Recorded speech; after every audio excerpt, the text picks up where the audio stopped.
Hi everyone, welcome again. তো তোমরা decoration থেকে বুঝতে পেরেই গেছো আজকে তোমাদের সাথে আমি একটা গায়ে হলুদের ভিডিও শেয়ার করবো। আর এটাও ছিল খ্রিস্টান ওয়েডিং।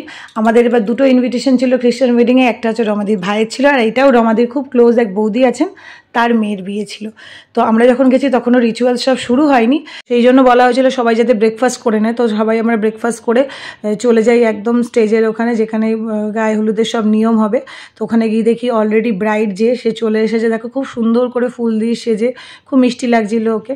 তো তারপরে ওর চলছিল ফটোশ্যুট, মানে ওর ভাই ওর মা সবাই মিলে সবাই ফটো তুলছিল, বন্ধু বান্ধব মিলে সব ফটো তুলছিল।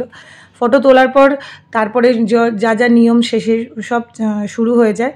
এরপরে ফাদার আসে, ফাদার এসে যে নিয়ম ওদের মধ্যে আছে ওরা সেগুলো করে। তারপরে দেখো একে একে বড়রা আসে, আশীর্বাদ করে, ওকে হলুদ মাখাতে থাকে। তো আমাদের হিন্দু নিয়মে কী হয় যে বিয়ের দিন গায়ে হলুদ হয়, তারপরে বিয়ে হয়। আর এদের নিয়মে হচ্ছে বিয়ের আগের দিন গায়ে হলুদ হয়, তারপরের দিন বিয়ে হয়।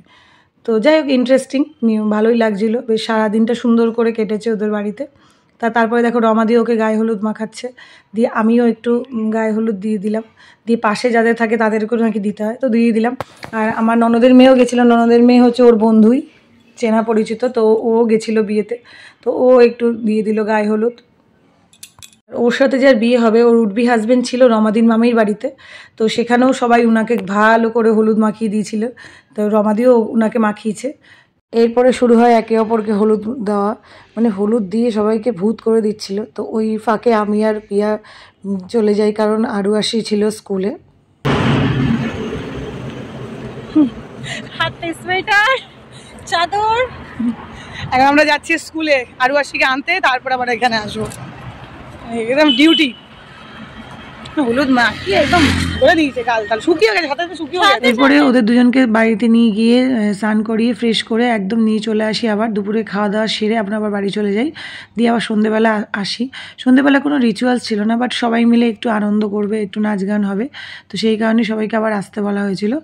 কারণ বিয়ের সময় সেটা তো পসিবল হয়ে ওঠে না, যেহেতু চার্চে বিয়ে, আর ওর বিয়েটা চার্চে হয়েছিল, আর খাওয়া দাওয়াটাও চার্চে হয়েছিল।